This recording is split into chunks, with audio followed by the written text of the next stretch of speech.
그래서 조금 더 자세히 살펴보도록 하겠습니다. 네, 전옥현 전 국정원 제1차장 자리하셨습니다. 네, 어서 오세요. 네, 안녕하십니까.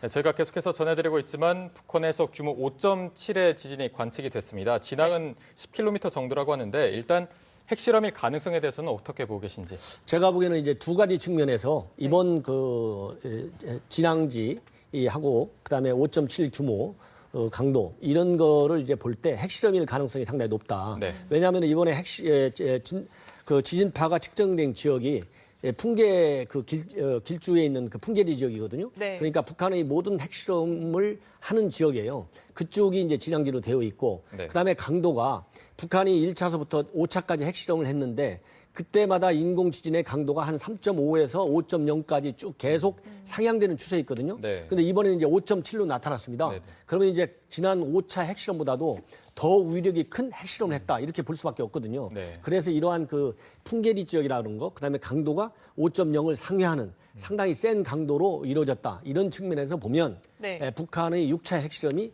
분명하다. 이렇게 판단이 됩니다. 네. 네, 말씀처럼 지진이 발생한 장소를 봤을 때는 6차 핵실험의 가능성이 크다, 분명하다라고 말씀을 해주셨는데 이 일대뿐 아니라 뭐 북한에서 지금 올해 초부터 6차 핵실험을 준비하고 있다라는 보도가 계속해서 나오지 않았습니까? 혹시 이 일대에서 뭐 핵실험 동향이 최근 포착된 것들이 있습니까? 그렇습니다. 이제 사실 작년에 1월에 이제 4차 핵실험을 했고 네. 바로 이어서 불과 한 9개월 만에 즉 9.9절에 작년에 이제 5차 핵실험을 했어요. 그래서 이제 4차 이전에는 본래 핵실험 주기가 한 3년 정도로 시간을 가지고 있다가 다음 핵실험을 했거든요. 즉 2006년도에 처음 2차 실험을 했지 않습니까? 그런데 이제 4차, 5차 핵실험을 때 처음으로 북한이 불과 9개월 만에 다시 추가적인 핵실험을 해가지고 네. 북한의 핵 고도화 작업이 어느 정도나 빨리 현재 진척이 되고 있는 하는 것을 대내외에 과시했거든요. 그렇기 때문에 작년 4차 핵실험을 한 이후에 김정은이가 우리 대남 대미 도발을 계속해서 반복적으로 해왔기 때문에 그때부터 북한은 언제든지 추가적인 핵실험을 할 상태로 이 풍계리 일대에 여러 가지 준비를 하고 있었다. 그래서 네. 상시적인 핵실험이 가능하다. 이런 것이 우리 정부라든가 미국 정부 또 그다음에 이 관계 전문가들에 의해서 말하자면 밝혀진 사실이거든요. 네. 그것이 그리고 실증적으로 이제 보여왔습니다. 그래서 지난번에 9.9절 때 5차 핵실험 이후에도 네. 최근까지도 북한은 언제든지 핵실험할 준비가 돼 있는데 언제 할지 임박한 징후는 보이지 않는다. 네. 이렇게 봐왔어요. 그래서 얼마 전에 국정원에서 이 국회에 정보위에서 보고한 것도 풍계리의 2번과 3번 갱도에서 네. 언제든지 핵실험을 할 수 있는 상태로 준비가 진행되고 있다.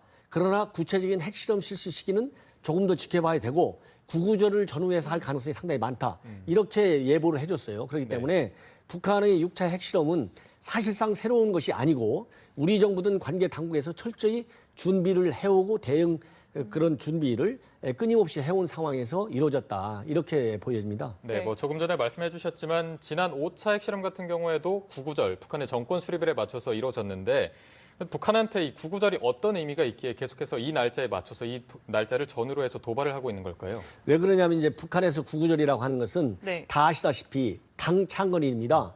이제 우리나라 같은 경우는 뭐 어느 정당이 됐든 당을 만든 날이 그렇게 중요하지 않아요. 왜냐? 우리나라는 민주국가거든요. 네. 그러나 이제 공산주의, 사회주의 체제 국가에서는 당이 국가를 영도합니다. 그래서 이 당이 정부보다도 훨씬 더 중요해요. 왜냐하면 농당, 유일 정당 태제지 않습니까? 그래서 북한의 모든 통치의 기반은 당에서부터 나오는 거거든요. 그래서 당 창건 기념일이 굉장히 중요하고 특히 김정은 같은 경우에는 출범한 지 불과 지금 몇 년 안 되지 않습니까? 이제 불과 얼마 안 되기 때문에 내부적으로 체제 결속력을 높이고 북한 주민들로 하여금 3대 세습 체제에 대한 정통성을 확보하는 중요한 그런 정치 행사로 이용할 수밖에 없어요. 네. 그렇기 때문에 당 창건 기념일이 굉장히 중요한 정치적 행사의 의미가 크고 네. 바로 체제 결속력과 주민들의 충성심을 고양하고 또 이 김정은 체제에 대한 정통성을 확보하는 가장 좋은 정치적인 행사이기 때문에 그때 바로 핵실험을 하는 것이다. 그래서 이번에도 9.9절을 불과 4, 5일 앞둔 현 시점에서 미리 해가지고 9.9절 행사의 어떤 축제 분위기를 지금서부터 강력하게 만들어 나가는 것이 김정은 체제의 대내적인 위상을 강화하고 또 대외적으로 추후에 있을지도 모르는 북미 간의 어떤 협상 이런 거에 대비해서도 이번이 절호의 기회다. 그래서 구구절이 아닌 미리 6차 핵실험을 한 것이 아닌가. 저는 그렇게 해석을 합니다. 네, 도발 장소와 시기까지 짚어봤는데 그런데 마침 오늘 북한이 ICBM에 장착할 수 있는 그 수소탄을 개발했다라고 주장한 직후에 핵실험 징후가 지금 포착이 되고 있습니다. 혹시 이 둘의 상관관계는 좀 저희가 어떻게 해서? 예, 상관관계는 상당히 크다. 왜냐하면 김정은이가 화학재료연구소를 가든 하여튼 핵 미사일 개발과 관련된 연구소 또 그런 행사를 집중적으로 하고 특히 김정은이가 현지 지도라는 형식을 빌어서 그런 데를 방문하고 있어요. 그리고 그거를 북한 주민들한테도 공개를 하고 또 이 대외적인 그 언론 매체를 통해서도 이 평양의 대외 어떤 선전 그런 매체를 통해서도 다 공개를 하고 있거든요. 그래서 바로 2, 3일 전에 북한이 그런 그 수소폭탄 실험을 할 수 있다. 이런 능력을 가지고 있다. 이것을 갖다가 공개적으로 천명했고 네. 또 이미 작년 1월에 4차 핵실험을 할 때 북한은 이미 자기네가 수소폭탄 실험을 해서 성공리에 맞췄다. 이렇게 공동연하게 주장을 해오고 그거를 선전을 해오면서 대내적인 통치 기반을 확고히 하는데 많이 활용해 왔어요. 네. 그렇기 때문에 이번에 김정은이가 직접 그런 어떤 수소폭탄 개발과 관련해서 그런 그 암시를 한 것은 네. 이번 핵실험의 성격이 수소폭탄이다. 그래서 4차 핵실험에 이어서 수소폭탄 핵실험의 능력이 완벽하다. 왜냐하면 일단 전문가들 사이에서는 여러 가지로 볼 때 북한이 수소폭탄을 개발할 수 있는 그런 능력과 실력을 갖추기에는 조금 더 시간이 필요하다는 이런 그 유보적인 태도를 보여왔거든요. 네. 네. 그런 외부의 시각을 김정은으로서는 빨리 불식시켜가지고 수소폭탄까지도 개발할 수 있는 완벽한 핵국가라고 하는 것을 대내외에 과시할 필요가 있다. 네. 그렇기 때문에 직접 연계돼 있고 그럴 가능성도 충분히 있다. 저는 그렇게 생각이 됩니다. 차장님께서 아까도 말씀해 주셨지만 1차 핵실험부터 이번에 6차로 판명이 된다면 6차까지 지진의 규모가 계속해서 커지고 있습니다. 거기에 대해서 이제 폭발 규모도 더 커질 것으로 보고 계신데 수소폭탄 말씀해 주셨습니다. 수소폭탄이라면 이번 핵실험의 위력을 저희가 어떻게 봐야 될까요? 그러니까 이제 과거 4차까지는 5.0이 안 된다고 보는 것이 우리 정부 당국이 공식적인 평가였어요. 그리고 5차 핵실험 때 처음으로 제 기억에 5.0도 0이 된다라고 이제 발표를 했거든요. 근데 지금 이제 우리 정부가 조금 전에도 합참이 이제 발표한 걸 보면 네. 5.6, 5.7 정도의 위력을 가진 걸로 지금 보입니다. 네. 그러면 과거 5차까지 핵실험했을 때의 위력은 우리 정부의 공식적인 입장은 10톤 정도로 이렇게 봤는데 북미 지질연구소에서 이런 데서 평가하는 거 보면은 무려 한 40톤 정도에 이른다. 이 정도로 위력을 크게 봤어요. 그렇기 때문에 이번에 만약에 이 위력이 진도가 5.7 정도로 최종적으로 확인이 된다면 최소한도로 한 50톤 이상의 그런 폭발력을 가진 상당히 무시무시한 핵 무기 능력을 확실히 갖추고 있다. 이렇게 보고 관련 대응에 나서야 한다고 저는 생각을 합니다. 네, 대담 이어가도록 하겠습니다. 저희가 신범철 국립외교원 교수님 모시고 조금 더 폭넓은 대화를 나눠보도록 하겠습니다. 교수님 안녕하십니까? 어서 오세요. 예, 안녕하십니까. 네, 일단 교수님께서는 지금 상황 어떻게 보고 계신지 말씀해 주시죠. 예, 북한이 그 6차 핵실험이 확실한 것 같고요. 강도 역시 과거하고 비할 수 없을 정도로 지금 5.6이나 5.7 정도의 지진이면은 많게는 80에서 100 이상까지도 갈 수 있다고 생각하는데 네. 이제는 북한이 과거에도 수소폭탄이 있다고 주장은 했지만 거기에 근접한 기술이 확실히 있다 이렇게 평가할 수밖에 없는 것 같습니다.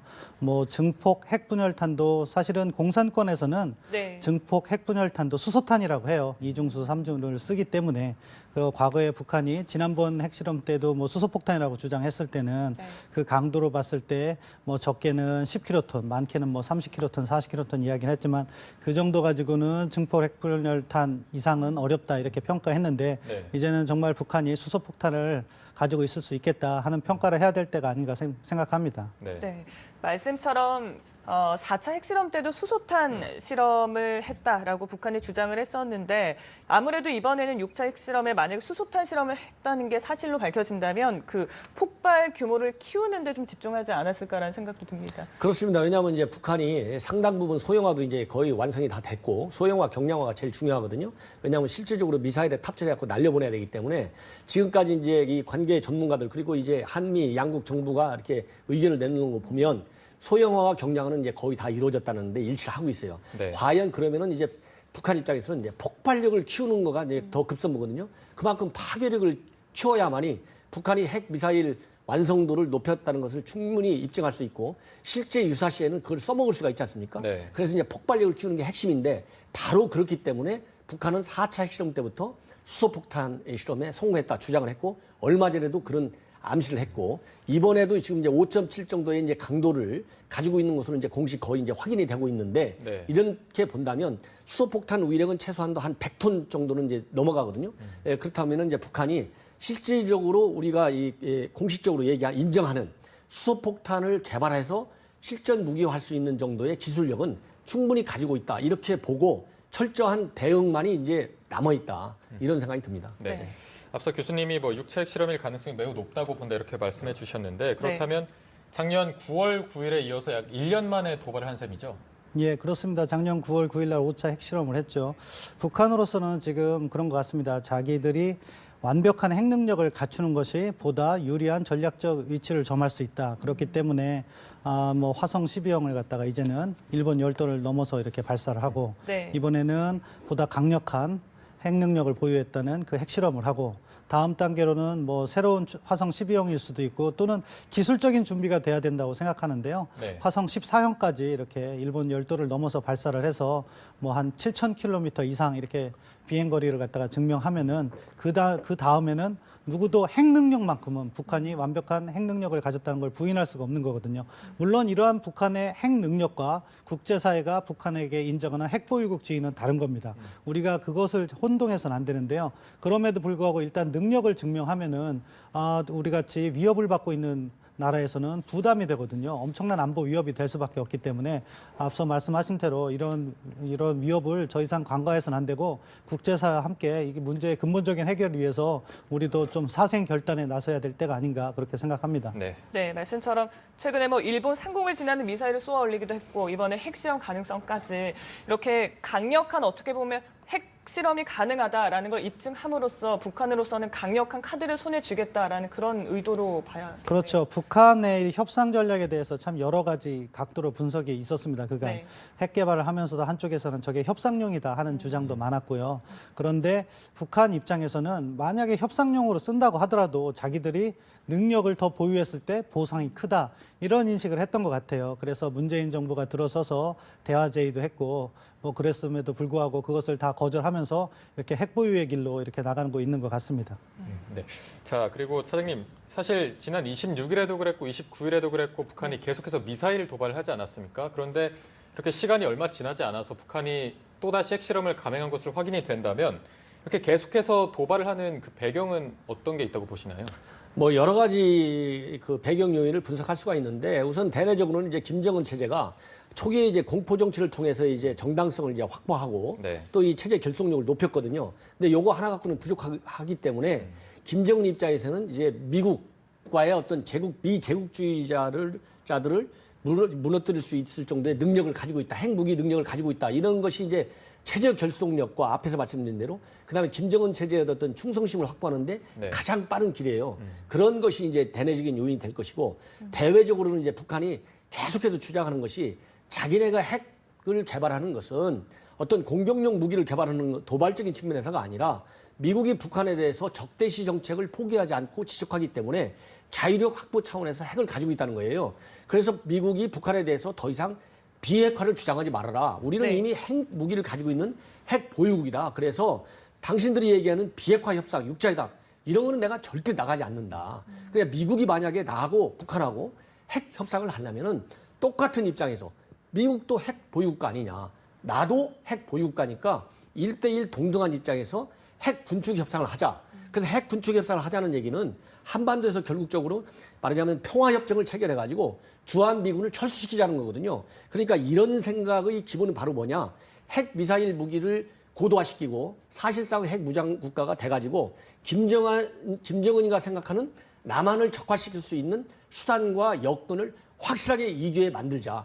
이런 그 큰 뜻에서 두 가지 목표 때문에 김정은이는 절대 핵을 포기하지 않고 이렇게 시간을 앞다퉈가지고 어차피 이제 핵 무장 국가로서 이제 남아 있는 것은 실전 배치하는 거 하나밖에 남아 있지 않습니다. 그렇기 네. 때문에 사실상 핵 보유 국가의 지위를 하루라도 빨리 만들어야 된다. 그리고 특히 지금 현재는 북한을 중심으로 중국과 러시아가 북한을 감싸고 돌고 그리고 한미일 3국이 또 이 결속력, 대북 안보 그런 공조 체제를 구축하고 있거든요.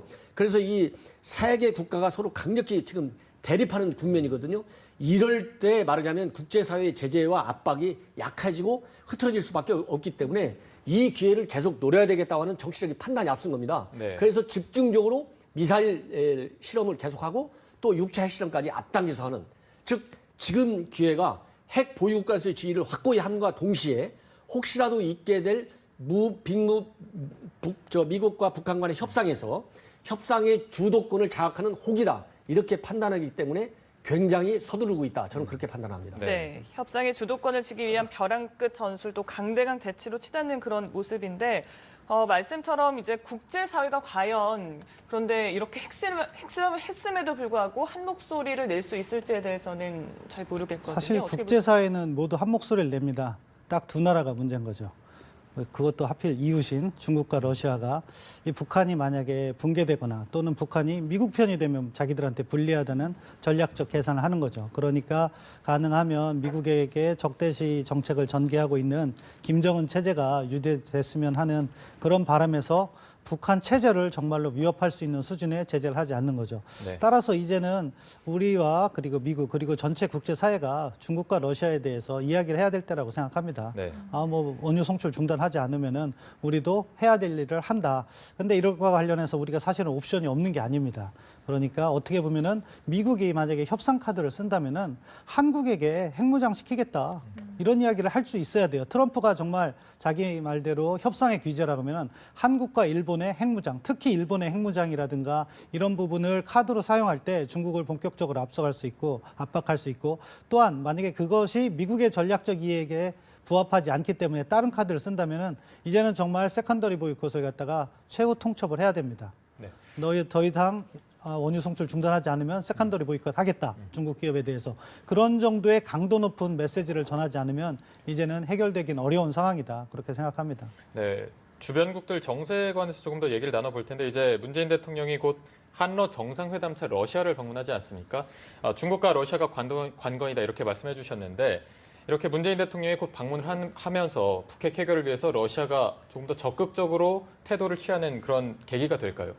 제가 보기에는 이제 현재 한반도 문제에 있어서, 특히 이런 핵 문제에 있어서 러시아의 그 영향력이 중국과 비교했을 때 상당히 약화됐어요. 네. 그러나 이제 최근에 들어서 가지고 중국과 러시아 관계가 긴밀해지면서 러시아도 중국과 러시아의 어떤 긴밀화 추세에 맞춰 가지고 중국이 얘기하는 한반도에서의 어떤 대화를 통한 핵 문제의 해결, 이런 입장으로 완벽하게 지금 러시아가 선회해 와 있습니다. 그렇기 때문에 이번에 우리 대통령께서 푸틴하고 정상회담을 한다 할지라도 어떠한 경우에도 러시아 입장에서는 대화를 굉장히 강력하게 주장할 것이고, 또 우리 정부 입장에서도 현재까지는 대화와 압박이라는 투트랙 전략을 포기하지 않고 있기 때문에 러시아 입장에서는 우리의 그런 투트랙 전략을 교묘하게 활용해가지고 이번 그 6차 핵실험을 이후에 국제사회의 어떤 대북 제재에 있어서도 대화가 반드시 선행된다는 것을 굉장히 강하게 우리 쪽을 설득하면서 정상회담을 그런 분위기를 만들어 나갈 것으로 보이고, 네. 우리 입장에서는 이제 6차 핵실험까지 했기 때문에 대화와 압박이라는 투트랙을 설령 포기하지 않는다 하더라도 네. 전략적인 측면과 전술적인 측면에서는 압박에 방점을 두고 그리고 사실상 북한은 핵을 포기하지 않는다라고 하는 대전자하에 철저한 대응책을 강구해야 된다. 그래서 이번에 우리 국방장관이 미국에 가가지고 전술핵 재배치 문제가 논의됐다. 그러니까 국방장관 본인도 그런 일이 없다. 이렇게 딱 잘라 얘기했어요. 그냥 뭐 이 보수층에서 얘기하는 것을 거론했을 뿐이다. 그리고 우리 정부 당국에서 청와대도 그렇고 다 부인했거든요. 이제 과거가 아니라 불과 얼마 전까지도 사드 문제를 가지고 중국의 입장에 우리가 지나치게 신경을 쓰다가 3S 뭐 논의도, 예? 그다음에 결정도 이런 거 하나도 안 했다. 이렇게 해가지고 계속 부인해 오다가 네. 워낙 북한의 핵 미사일 이게 이제 고도화되고 시간이 굉장히 압박해 오니까 그냥 갑자기 결정해가지고 많은 지금 부작용을 낳고 있지 않습니까? 그렇기 때문에 이제 북한이 언젠가 협상에 의해서 우리가 당근을 주면 포기하겠지, 이렇게 지금 낭만적으로 생각할 때가 아니기 때문에 급한 대로 미국의 전술핵 재배치 문제를 심각하게 공식적으로 논의를 빨리 촉진시켜야 된다. 이것만이 우리가 안보를 굳건히 할 수 있는 가장 기초적인 수단 중에 하나다. 저는 그런 걸 강조하고 싶습니다. 네. 네, 차장님께서 우리 정부의 대화와 압박, 투트랙 전력과 관련해서 좀 압박에 방점을 둬야 한다라고 말씀을 해주셨는데 앞으로 우리 정부의 대북 기조에는 좀 어떤 변화가 있을 거라고 보십니까? 기조 자체는 사실은 변화가 필요 없다고 생각합니다. 왜냐하면은 결국에는 대화란 카드는 우리가 버릴 수 없는 카드이기 때문에 동시에 가야 되는 거죠. 그렇지만 지금 북한의 행동에 대한 우리가 대응책으로서의 정책은 달라야 된다고 생각합니다. 네. 네. 북한이 추가 핵실험 또 계속해서 미사일 도발을 이어서 해오고 있기 때문에 거기에 대해서 그것을 못하도록 할 수 있는 그런 수단을 강구해야 하는 거죠. 가장 중요한 것은 국제사회에 제대로 된 압박이 이루어질 수 있도록 외교적인 노력을 하는 거고요. 네. 다음으로는 국방 차원에서는 이제 말씀하신 억제력을 갖추는 건데 억제력은 나름대로 몇 가지 시나리오가 있습니다. 이번에 미사일 사거리지만 증가를 했지만 증가하는 부분에 합의를 했다고 하지만 일단 재래식 전력으로 핵억제를 하기엔 어려운 부분이 있으니까 핵억제 부분에서 우리가 어떻게 할 것인가. 미국의 전략 자산이 뭐 순환 배치한다 그런 것도 뭐 의미는 있지만 근본적인 대책은 되지 않습니다. 따라서 우리가 핵을 공유하든지 전술핵을 배치하든지 아니면 협상 전략으로서라도 미국이 중국이나 러시아에게 북한의 핵을 결국에 못 막게 되면 한국이나 일본 핵무장 시킨다 이런 카드를 좀 꺼냈으면 좋겠어요. 과거에 뭐 부시 대통령이 2003년에 그때 장쩌민 주석과 후진타오 주석을 압박해서 육자회담을 만드는 과정에서 그런 위협을 했다는 설이 있습니다. 뭐 정확하지는 않을 수도 있는데 그때 일본을 무장시키겠다고 했어요. 그러니까 중국이 원유 송출 파이프라인을 잠궜습니다. 수리한다고. 그 정도 압박을 하지 않으면 이 문제는 해결되지 않는다. 중국은 지금 이 순간에도 어떻게 하겠습니까? 손익계산을 할 거예요. 네. 자기들의 발언 수위를 어떻게 할까? 우선 늘 하던 대로 하겠죠. 당사국들은 자제해라. 대화를 통한 해결을 해라. 이런 이야기를 하겠지만 미국으로부터 올 수 있는 압박의 수위에 따라 중국의 행동은 달라지거든요. 지금까지 핵 협상의 과정에서 중국이 자국의 손실은 크지 않았습니다. 그냥 아주 작은 중국 기업들 제재받는 수준이었죠. 그렇지만 세컨더리 보이콧이라든가 이렇게 전면적인 제재 가능성이 있을 때는 북한에 대해서 생각이 달라질 수 있거든요. 그거를 마지막으로 시도할 때고 이러한 시도가 안 돼서 머지않으면 이제 화성 14형까지 완전히 성공할 거예요. 그러면은 북한이 원하는 ICBM에 핵무기 장착하는 우리 대통령께서 이야기한 레드라인까지도 달성을 할 겁니다. 그때도 계속 대화나 압박을 이야기할 수는 없습니다. 그때에 대비한 억제력을 어떻게 강구해야 될 것인가. 지금 이 순간에도 뭐 NSC를 열고 있다는데 네. 그러한 여러 가지 옵션들이 폭넓게 돼야 돼서 북한의 대응 그리고 국제사회의 대응에 따라 맞춤형으로 우리의 카드를 꺼낼 수 있는 그러한 정책이 전개되기를 희망해 봅니다. 네. 네.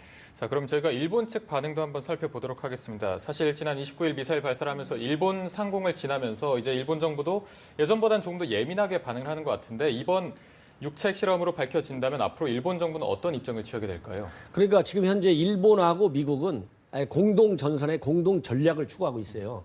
물론 이제 트럼프 정부가 최대한의 어떤 압박과 관여라고 돼 있는데 현 국면에서는 관여라고 하는 것은 하나의 어떤 미래의 수단으로서 표명만 해놓은 것이지 실전 그 전략 전술로서는 압박을 가하고 있거든요. 그렇기 때문에 일본도 미일 동맹 차원에서의 어떤 대북 공조에 아주 100% 맥을 같이 하고 있습니다. 그렇기 때문에 이번에 그 미사일 발사도 그렇고 특히 이번 6차 핵실험을 계기로 해가지고 일본도 미국과 동일한 지금까지 같은 대북 제재와 압박을 할 것이고 특히 이제 이번 6차 핵실험 이후에는 군사적인 어떤 옵션에 대해서 미일 두 나라가 상당히 깊숙이 논의할 가능성이 그만큼 더 커졌고 일본도 내부적으로는 비밀리에라도 과연 일본이 어떤 환경에서 어떤 여건이 됐을 때 정말 핵 무장의 길로 갈 것인지 여기에 대한 어떤 대책도 이번에 본격적으로 미국과 협의하에 마련해 갈 가능성이 상당히 커지고 있다. 이런 거를 우리가 예의주시해가지고 우리도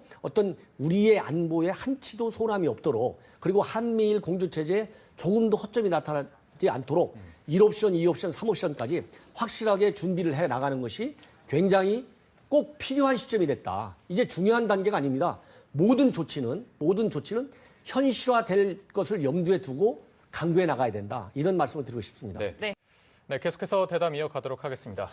자, 교수님, 저희가 아까도 내용을 전해드렸는데 북한 조선중앙TV가 잠시 후에 15시부터 중대 보도를 할 것이다. 그러니까 우리 시간으로는 약 50분 뒤에 15시 30분부터 보도가 될 텐데 네. 어떤 내용들이 나올까요? 뭐 성공적인 핵실험이라고 자랑할 겁니다. 뭐 핵실험을 하였다 이런 식의 어토로 매번 이렇게 하는데 네. 분명 없이 수소폭탄 핵실험이라고 할 거고요. 폭발력도 자기들이 아마 이야기를 할 거라고 생각합니다. 이 정도 폭발력이면 대성공이라고 볼 수 있기 때문에 뭐 한 100킬로톤 이상 이렇게 이야기를 할 겁니다. 그리고 그 과정에서 자신들의 능력을 밝힐 수 있는 부분을 밝히겠죠. 왜냐하면 북한의 전술이 뭐 1, 2차 때는 약간 감추는 쪽으로 가다가 3차 때부터 뭐 다종화, 경량화 뭐 이렇게 얘기하면서 자신들의 능력을 과시하는 것으로 이렇게 바뀌었습니다. 네. 그러니까 그런 맥락에서 볼 때 이번에 수소폭탄 핵실험이다. 네. 100킬로톤 이상의 폭발력을 이렇게 입증했다. 그리고 뭐 핵탄도 실험으로 해서 뭐 모든 미사일에 탑재할 수 있는 그러한 이렇게 다종화와 경량화 그리고 규격화를 이루어냈다. 이런 홍보성 발표를 할 거라고 생각합니다. 네. 네. 수소폭탄 핵실험이라고 발표를 하면서 성공했다라고 얘기를 할 것이다라고 말씀을 해주셨는데 글쎄요, 국제사회에서도 굉장히 엄중하게 받아들이고 있고 우리 역시 긴급하게 움직이고 있습니다. 이런 상황에서 혹시 북한의 다음 행보에 대해서는 좀 어떻게 보십니까? 그러니까 이제 북한의 이제 다음 행보는 국제사회가 어떤 그 행보를 보이든지 간에 네. 중국과 러시아가 적극적인 어떤 대북 제재, 즉 북한의 어떤 그 정권 교체까지도 생각해낼 수 있는 그 정도의 제재는 지금 중국과 러시아가 협조를 안 하고 있어요. 그렇기 때문에 국제사회의 어떤 동향과 관계없이 북한은 이제 사실상 핵 보유국의 지위를 확보하고 그리고 나서 이제 도발과 협상 이런 그 양 틀로 가지고서 우리 한국과 미국과 일본의 대북 공조 체제를 흔들 것이다. 그러나 상당 부분 핵 무기를 이제 실전 배치하는 것은 이제 시간 문제가 되지 않습니까? 그렇기 때문에 북한이 진정으로 우리가 얘기하는 핵 비핵화가 됐든 아니면 군축이 됐든 실제적으로 핵 무기를 없애는 그런 협상에는 절대 참여하지 않는다. 왜냐하면은 김정은이가 나이가 굉장히 젊지 않습니까? 김정은이 지금 30대의 김정은이 입장에서는 과거의 중동 지도자들이 핵무기가 없을 때 어떤 종말을 보였는지를 다 알고 있어요. 그렇기 때문에 김정은이 체제가 살아있는 한 또 김정은이 다음의 정부가 들어서서 김정은과 같은 정권의 성격을 버리지 않는 한 우리가 바라는 어떤 핵을 포기하거나 비핵화하는 협상에는 절대 응하지 않고 가지고 있는 핵 미사일을 가지고 많은 형태의 어떤 대남 도발 또 이제 ICBM까지 갖추게 되면 대미 도발 위협을 서슴지 않을 것이다. 그래서 한반도가 새로운 어떤 군비 경쟁 그리고 지금까지 경험하지 못한 상당한 안보 불안의 시대에 돌입할 수밖에 없다. 네. 저는 이렇게 상당히 부정적으로 보고 있습니다. 네. 북한의 추가 도발 가능성에 대해서 조금 더 얘기를 해보면 이제 뭐 시기나 방법은 예측하는 게 더 이상 의미가 없는 것으로 보이는데 다음 주면 구구절 정권 수립일이고 또 다음 달 10일, 10월 10일은 북한의 노동당 창건일입니다. 여기에 맞춰서 또 북한이 추가 도발을 할 가능성도 있을까요? 얼마든지 있다고 생각합니다. 지금 북한의 행보를 보면은 핵 능력을 보여주겠다는 쪽으로 가기 때문에 자기들이 목표로 하고 있는 ICBM과 완전한 수소탄 능력 이 두 개를 갖다가 보여주려고 할 겁니다. 이번 6차 핵실험으로서 수소탄 능력을 어느 정도 입증했다고 평가할 수밖에 없는 상황이 됐기 때문에 네. 다음 단계로는 화성 14형을 실전 발사, 실사격거리를 다 내는 그런 실험을 할 가능성이 높다. 다만 한 가지 그런 그 재진입 기술이라든가 이런 부분이 그 생각보다 쉽게 이렇게 기술 진보가 이루어지는 게 아니기 때문에 그 부분은 조금 시간이 더 걸릴 수는 있다. 그렇지만 북한은 그 길로 가고 있다. 이렇게 생각합니다. 네. 네. 자, 지금까지 전옥현 전 국정원 제1차장 그리고 신범철